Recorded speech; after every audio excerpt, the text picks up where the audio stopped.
ಈ ನೋಡಿದ ನಿನಗೆ ಅದರ ಅನುಭವ ಇರಬೇಕು. ಎಂದಾದ್ರೂ ಈ ರೀತಿಯಾದ ಸಭೆ ಆಗಲು ಉಂಟಾ? ಹಾಗಾದ್ರೆ ಕೃಷ್ಣನ ಆಗಮನಕ್ಕಾಗಿಯೇ ಇಷ್ಟು ಎತ್ತರವಾದಂತಹ, ಇಷ್ಟು ವಿಶಾಲವಾದಂತಹ, ಇಷ್ಟು ದೊಡ್ಡದಾದಂತಹ ಸಭೆ ಸೇರಿದೆ ಅಂತ ಅರ್ಥ. ಆದ್ರೆ ಈ ಸಭೆ ಸೇರಿ ಮುಖ್ಯ ಅಲ್ಲ.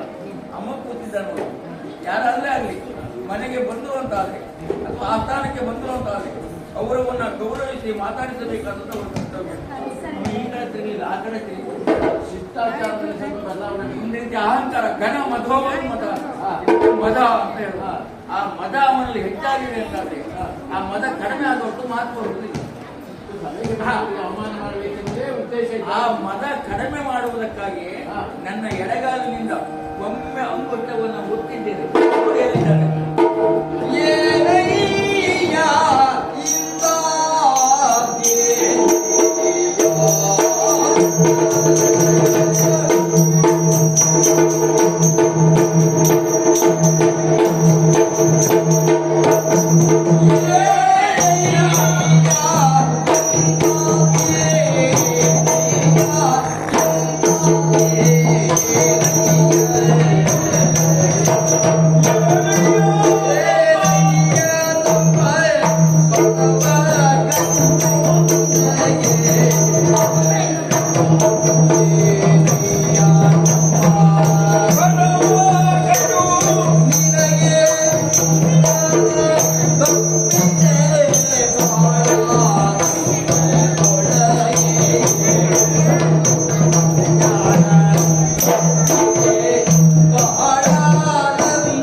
ಎಷ್ಟು ಆತಿಥ್ಯ ಮಾಡ ಏನದು. ಸಿಂಹಾಸನದ ಮೇಲೆ ಕುಳಿತು ನೀನು ಕೆಳಗೆ ಇಳಿಯುವುದು ಚೆನ್ನಾಗಿ ಹೋಲಿಕೆ ಎಂಬ ಕಾರಣದಿಂದ ಒಮ್ಮೆ ನೀನು ಕೆಳಗೆ ನೀನು ಬಿದ್ದದ್ದು ವಿಶೇಷ ಅಲ್ಲ. ಆ ನಿನ್ನ ಉಪಚಾರದ ಭಾವ ಉಂಟಲ್ಲ, ನನ್ನ ಇವನ್ನೆಲ್ಲ ನೋಡಿದಾಗ ನಿನ್ನ ಆತಿಥ್ಯಕ್ಕೆ ನಾನು ಬೇಕಿದೆ. ಅದು ಇಷ್ಟೆಲ್ಲ ಆತಿಥ್ಯ ಮಾಡಬೇಕು. ನಾನು ಬೇರೆ ಅಲ್ಲ, ನೀನು ಬೇರೆ ಅಲ್ಲ. ನಾವು ಭಾವನೆಂತಾದಂತಹ ನಮ್ಮ ಸಂಬಂಧ ಎನ್ನುವುದು ಅತ್ಯಂತ ಶ್ರೇಷ್ಠವಾದದ್ದು. ಆದ್ದರಿಂದ ನೀನು ಇಷ್ಟೆಲ್ಲ ಮಾಡಬೇಕಾಗಿಲ್ಲ. ಆದ್ರೆ ನೀನೇನೋ ಬಿಟ್ಟೆ. ಆದ್ರೆ ನೀನು ಬಿಟ್ಟದ್ರಿಂದ ನನ್ನ ಗತಿ ಏನಾಯ್ತು ಗೊತ್ತಾ?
ಎತ್ತರದಿಂದ ಬಿದ್ದೆ.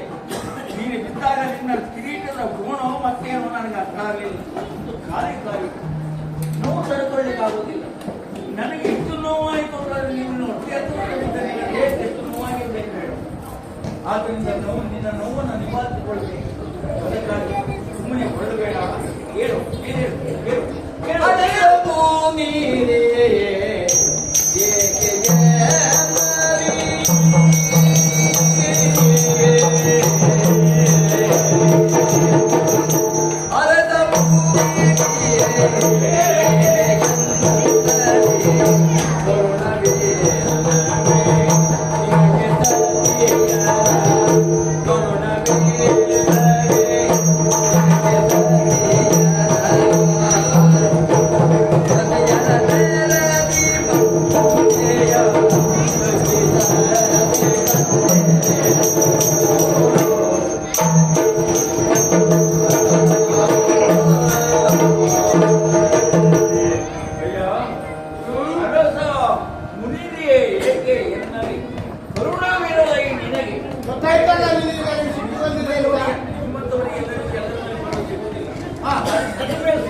ಕೃಷ್ಣ ನಿನಗೆ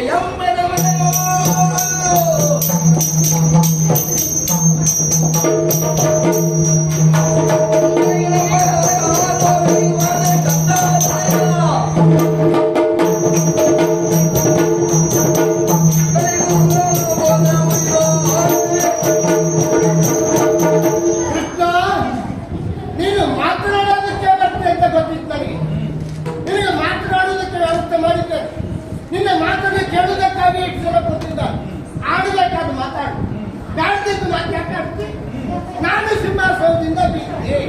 ಎಲ್ಲಿ? ನಿಮ್ಮೂರಲ್ಲಿ ಬಿದ್ದರೆ ನೀನು ಎಚ್ಚರ.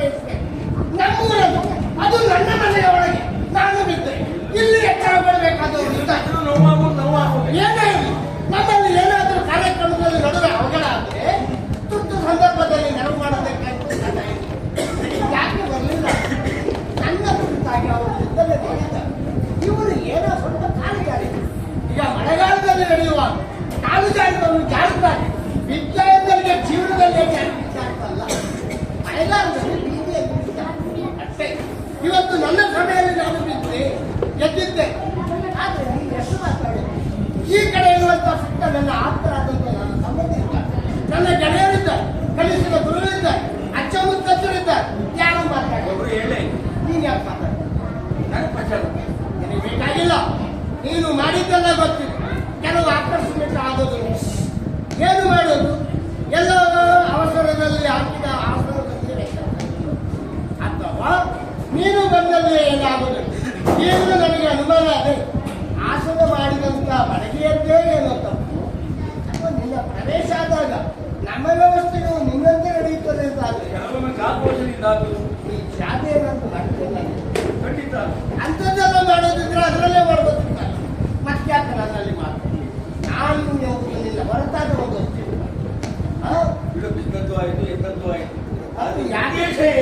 ಕೋಪ ಅಂತ ಕೇಳಿದ್ಯಲ್ಲ. ಈಗ ನಾನು ಬಿದ್ದಿದ್ದಕ್ಕೆ ನೀನು ಮಾತಾಡಿದ್ದಕ್ಕೆ ಕೋಪ ಅಂತಲ್ಲ. ಇದು ಈ ಕ್ಷಣದ ಸಿಟ್ಟವು. ಕೋಪ ನಿನ್ನ ಮೇಲೆ ಆಗ್ತಿದೆ.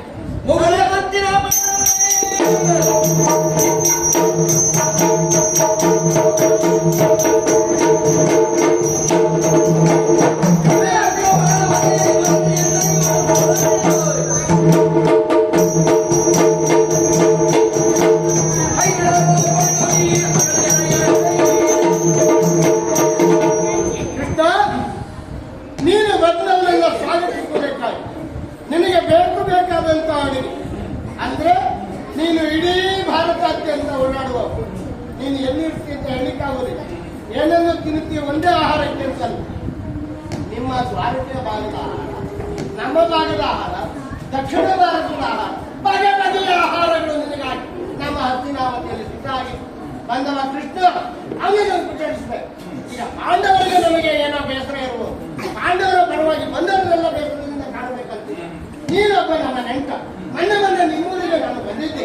ಅಲ್ಲಿ ಯಾವ ರೀತಿ ಕಂಡಿದ್ದೀರಿ ಎನ್ನುವ ಅಲ್ಲಿ ನಿನ್ನನ್ನು ಅದಕ್ಕಿಂತ ಹೆಚ್ಚು ಕಾಣಬೇಕು ಅಂತ ಅನ್ಕೊಂಡವ ನಾನು. ನೀನೇ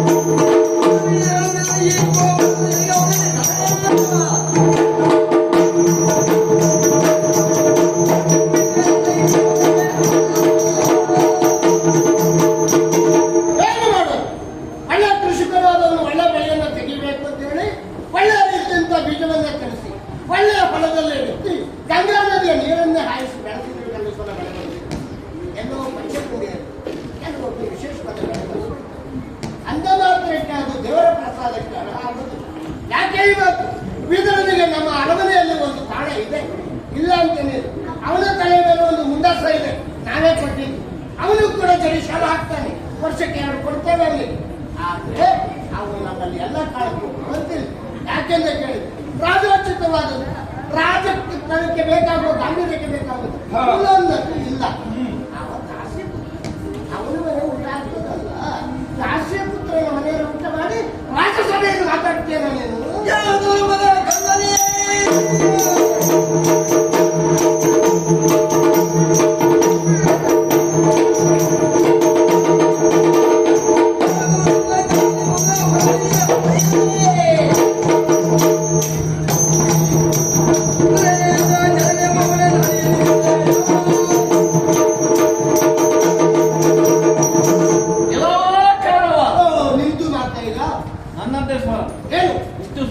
ಮಾತಾಡುವಂತ ಅಗತ್ಯತೆ ಈವರೆಗೆ ಬರಲಿಲ್ಲ. ನನ್ನ ಪೀಠಿಗೆ ಮುಂದುವರ್ಸೋದ ನೀನು? ನನಗೇನು ಮಾತಾಡಲಿಕ್ಕೆ ಬರುವುದಿಲ್ಲ ಅಂತಲ್ಲ. ಏನು ಮತ್ತೆ ನನ್ನ ಕುಲವನ್ನ ಉತ್ಕರಿಸ್ತಾ ಇದ್ದೆ. ನಾನು ದಾಸಿ ಪುತ್ರನ, ನೀನು ಯಾರ ಮಗ ಎನ್ನುವುದು ಮೊದಲು ನೀನು ತಿಳಿದಿರಬೇಕು. ಆದ್ರೆ ನಿಮಗೆ ಗೊತ್ತಿಲ್ಲ, ನೀನು ಅಜಪುತ್ರ ನಿನ್ನ ತಾಯಿಯನ್ನು ಅವಕ್ಕೆ ಗೊತ್ತಾಗ್ತದೆ. ನನ್ನ ಎದುರಿನಲ್ಲಿ ನನ್ನ ಹರಿಯ ಮನೆಯ ನನ್ನನ್ನು ತಿಳಿಸಿದೆಯಾ?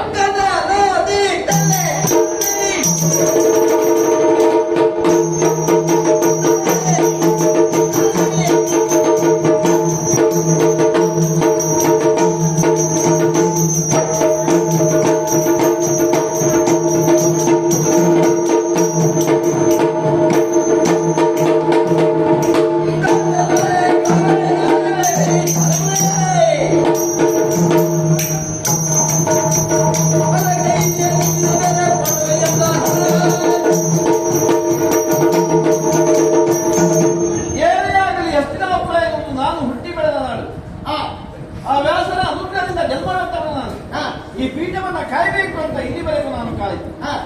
ಇದರ ರಕ್ಷಣೆಯ ಭಾರ ಸಂಪೂರ್ಣವಾಗಿ ನನ್ನ ಹೊಣೆ. ಗೌರವ ಕೆಟ್ಟವನಾಗಿರಲಿ, ಪ್ರಜೆಗಳಿಗೆ ಒಳ್ಳೆಯದು ಮಾಡ್ತಾನೆ.